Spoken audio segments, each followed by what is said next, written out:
ما هي علة تقبيل معمم الشيعة بعضهم لبعض في أفواههم؟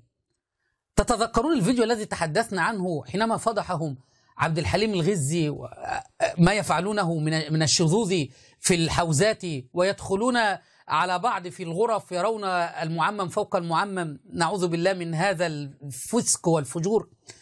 الآن سنعرض لكم مقطع المعمم الشيعي علي السماوي، معروف بشركه وضلاله وفيديوهاته المليئة بالشرك والكفر والضلال.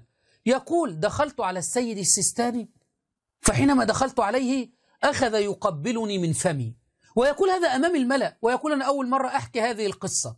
يعني ما المعنى أن يدخل على مرجع ويقبله من فمه؟ وهل يجوز يا شيعة في دينكم أن يقبل الرجل من فمه؟